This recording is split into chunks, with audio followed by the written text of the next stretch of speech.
పాపులు ప్రేరేపిస్తారు. ఎవరు ప్రేరేపిస్తారు చెప్పండి? పాపులు ప్రేరేపణ. సామెతల గ్రంథము 1:10.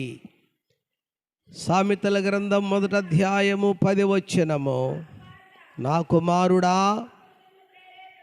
పాపులు నిన్ను ప్రేరేపింపగా ఒప్పకుము. చాలు. ప్రియమైన దేవుని బిడలారా, నా కుమారుడా, పాపులు నిన్ను ప్రేరేపింపగా ఒప్పకుము.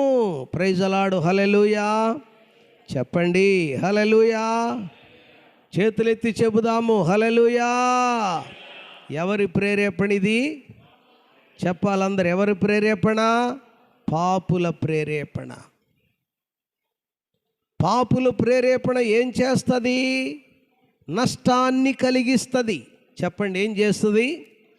ప్రార్థనకు వెళ్ళకుండా నష్టము కలిగిస్తుంది.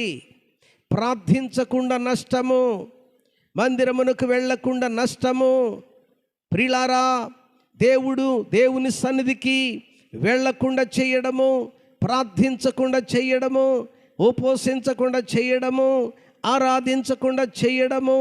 ప్రియులారా, దేవుడంటే, దేవుని సన్నిధి అంటే, ఆరాధన అంటే, ప్రార్థన అంటే, ప్రియులారా, పరిశుద్ధుల సహవాసం అంటే ఇష్టము లేకుండా చేయడము, వెళ్ళకుండా చేయడము, ఏదో ఒక ఆటంకము, ఏదో ఒక ప్రియులారా అడ్డుబండ కలిగించి సాతానుడు పలు విధములుగా మోసగించుచు ఉంటాడు. పాపులు మోసగిస్తూ ఉంటారు.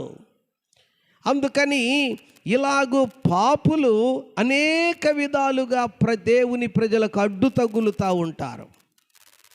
అందుకని పాపులతో మనము స్నేహము చెయ్యకూడదు.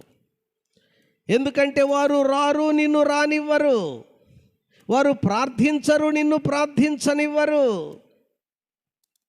వారు ఆరాధించరు, నిన్ను ఆరాధింపనివ్వరు. దేవుడంటే వారికి ఇష్టం ఉండదు. ప్రియమైన దేవుని బిడలారు, అందుకని మొదటి కీర్తనలో మనము చదవనక్కరలేదు కానీ, దుష్టుల ఆలోచన చొప్పున నడువక, పాపుల మార్గమున నిలువక, అపహాసకులు కూర్చుండు చోటను.